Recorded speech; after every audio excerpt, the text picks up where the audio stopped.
Hello, everybody. My name is Stephanie. I'm a holistic lifestyle coach and an intuitive Reiki practitioner, and I started this YouTube channel to do Wellness Wednesdays with Stephanie and connecting to healing interviews with my healer friends. And the purpose of my channel is so that I can share nuggets of holistic wellness wisdom with you, as well as self-care practices that I use myself and that I teach to my clients. I call myself a self-healing specialist, and my goal is to raise your consciousness. Today's episode is a monthly weight loss check-in. I started my weight loss journey in August, and I have lost 8 inches since August 2nd. I'm super excited to see that weight loss because my clothes are starting to fit better. Notice that shirts are a little more baggy and things are starting to feel better in my body, and I'm moving a little bit more. I feel a little bit looser in my muscle systems. So I definitely have seen some progress. I will say, as my weight loss has progressed, I've been looking for a scale to use, but what I realized early on in my weight loss journey is that when you take your measurements on a regular basis, it's actually a little bit more powerful because you can see the progress. You can see the difference from week to week. Whereas if you're only weighing yourself, you might only see half a pound of weight loss in a week. If you weigh yourself and you measure yourself, and I will make a point to make a video on how to do these measurements. In the meantime, I'm going to link above to another YouTube video that shows how to do those measurements. The idea of taking your body measurements, what it can do is show that week to week change that's happening in your body that you may not notice. It might be so subtle, maybe a slight difference in the size of your waist, a slight difference in the size of your hips, so taking these measurements can make a big difference. And the way that I do it is I actually will calculate how many inches overall I lost from 1 month to the next, so I can see my progress. My consistent exercise efforts have included 20-minute walks with my dog every morning and evening. I've been doing yoga and meditation.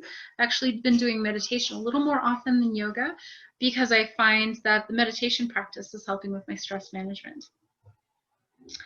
I have also been eating a lot more whole foods. So my focus has been to eat more of a plant-strong diet, including oatmeal with fruit and nuts in the morning, or avocado toast.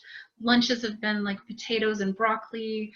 I've also done apples and peanut butter for lunch. I've done beans and rice for dinner.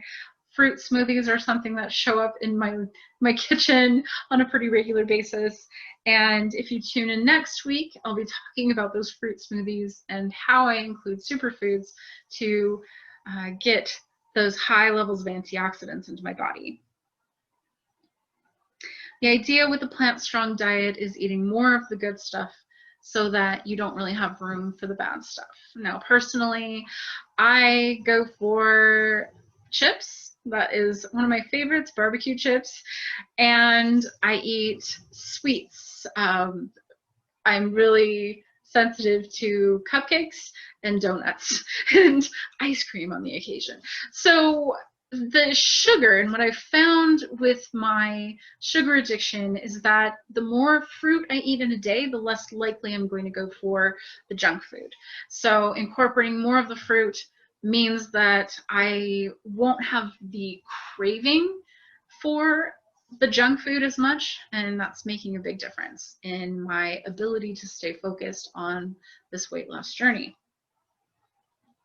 Additional tools that are helping me with weight loss. I mentioned the stress management technique with meditation, but also I've been using a Daily Dozen app that was created by Dr. Greger, and the research that he did for his book called How Not to Die. He has a daily dozen list of nutrients that he thinks we should, his research has proven that we should be consuming on a regular basis, every single day. In addition, I'm using a Forest app. Forest is a time management app. I'm finding that that is helping with my stress management as well. And I'm getting regular massages. The massages are helping just release the energy patterns and the physical stress patterns that I hold in my body. So tonight's conversation is about emotional trauma and emotional trauma release. I am a trauma survivor. My experience includes a molestation that happened when I was 12 years old and rapes that happened when I was 15 and 29. All of the people that sexually abused me, assaulted me, were people that I knew. And the emotional attachment or emotional trigger that happened as a result of that physical trauma is a physical manifestation in my body. I had infertility throughout my 20s and 30s, and into my 40s, I was diagnosed with uterine fibroids, and the doctors insisted that I get a hysterectomy. And so as I've been progressing in my 40s, I've been experiencing the signs of menopause. And so I'm doing different things to help address the menopause symptoms as well. Emotional abuse history in my lifetime has been relationship focused. It's a history of emotional abuse from past relationships, and that has shown up more as emotional triggers. And I'll talk a little more about emotional triggers later. But for me, when an emotional trigger happens, I lash out in anger. That's my reaction. And it'll be an unexpected reaction to something that seems to be benign. When I have an emotional trigger response, I have found that my heart rate goes up, my energy just shifts, like it's a switch, and it's so immediate that it's unlike me. I tend to not be angry. I have an anger streak that's been throughout my life, but that's not my default setting. I'm more of a lover. I'm more peaceful. So when I have these anger lash outs, it's more of an immediate response, and it seems to be an irrational response, something that doesn't match up with the situation that's happening at the time. So according to medium.com, the research that I did for this conversation is about trauma survivors and the experiences that they have and the healing practices that we can do in order to resolve these emotional traumas. A trauma survivor may look healthy and whole, but the trauma festers like an invisible wound. This weakens the body's defenses until it manifests into an illness. So emotional triggers are present-day attachments to past traumas. So those past traumas might include adverse childhood experiences, such as violence, even being a witness to violence, emotional abuse, physical abuse, self-deprecation, such as internal self-abuse, judgment, the kind of thing that we do when we feel wrong, shame, bad. Even haters, bullies, naysayers, these people that have these harsh judgments against us can actually create an emotional trauma. Attachments and aversions will occur as a result of these traumas. And so rumination on past trauma may lead to frustration and anger that becomes chronic. Now, chronic anything is more than 6 months long. If you're ruminating on something for 6 months to a year, that is sure to create a different pattern in your body. These are dark energies, lower vibrations. When I started my Reiki journey to become a Reiki practitioner, I started doing research on the energy of different emotions. I will include a link to that research up above, but the idea of the lower vibrations being hatred and grief and anger, frustration, these energies will actually create a physical manifestation. We are energy beings, and we hold on to these emotional traumas like mementos. You know, when you tell your story, how often when we tell our story as our life experience to someone we meet, how often do we go back into a trauma or a physical pain that we have, or a physical manifestation that has shown up in our body? That the interesting thing about our stories and the way that we share our stories is that it becomes part of our history and actually keeps us in victimhood. So we'll stay stuck in that emotion. The trauma gets stuck in our energy field and will actually manifest, as I mentioned before.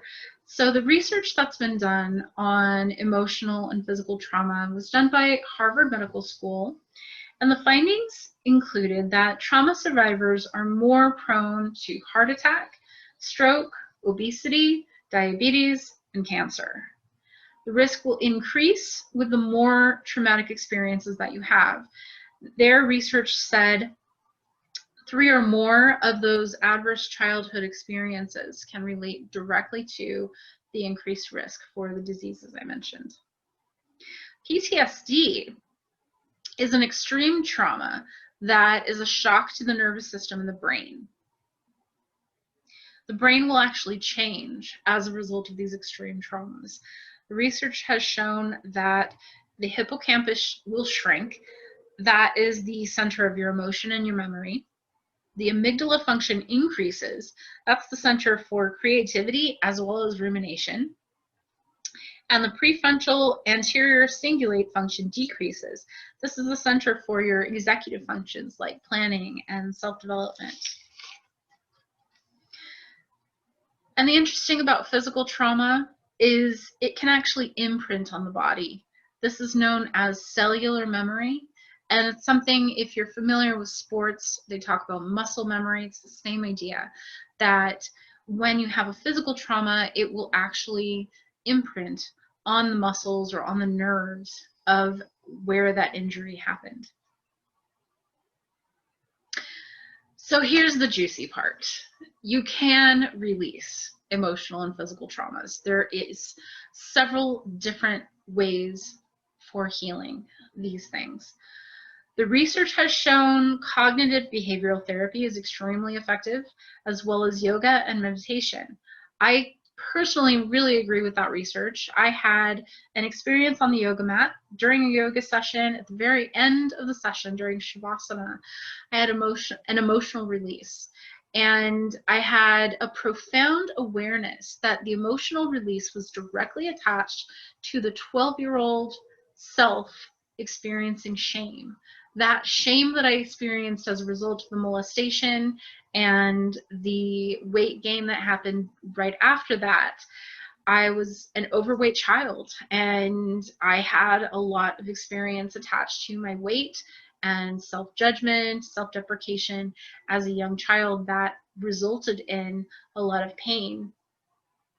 And so during that yoga session, when I released that 12-year-old shame, I immediately broke into tears, and I knew on an intuitive level that I was releasing something that I'd been holding on to for decades. It was a pretty powerful experience. Another one of my practices that I've used over the years is a neuro-linguistic programming, or NLP. NLP is tapping. So if you've never heard of tapping before, I'll go ahead and link that above as well.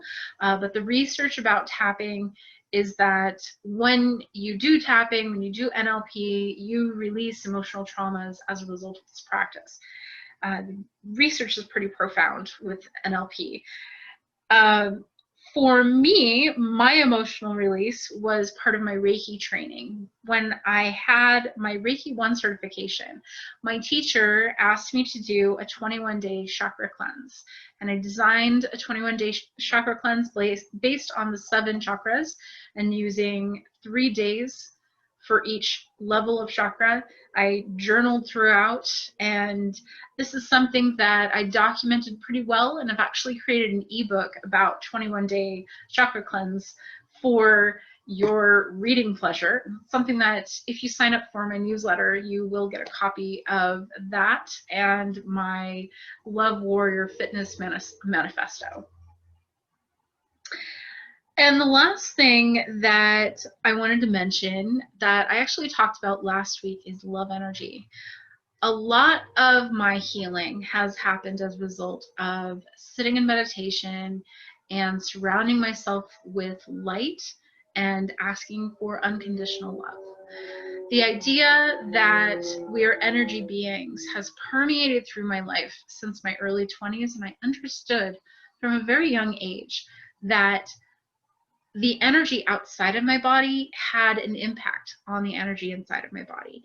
So I was affected by other people's emotions. I was affected by negative energy in the room, and so profoundly affected that there was a period of my life where I couldn't go into large crowds because I was overwhelmed by all the energy.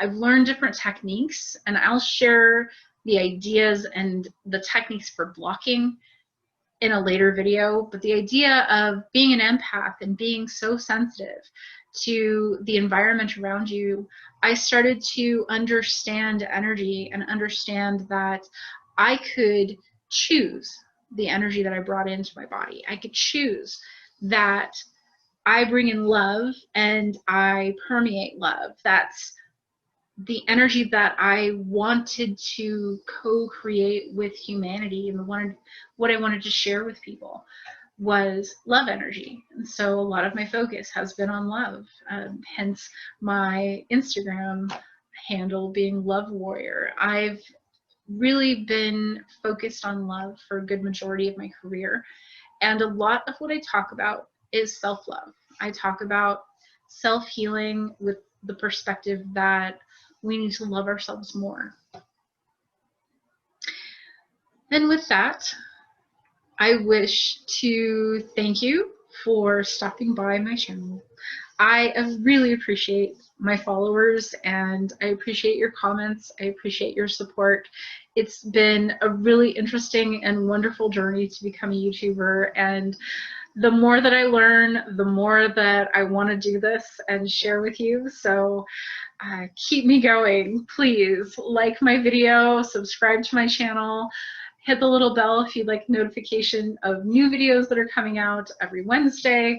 And if you are so inspired, please do share this on your social media. If it's something that you wish to share, by all means, I don't mind.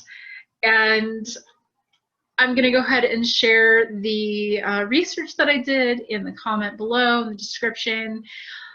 If you have any questions, please feel free to reach out to me via email. I am available on social media as well. Feel free to follow me there. Going to go ahead and link those below as well. Thank you so much. Blessings to you. Namaste.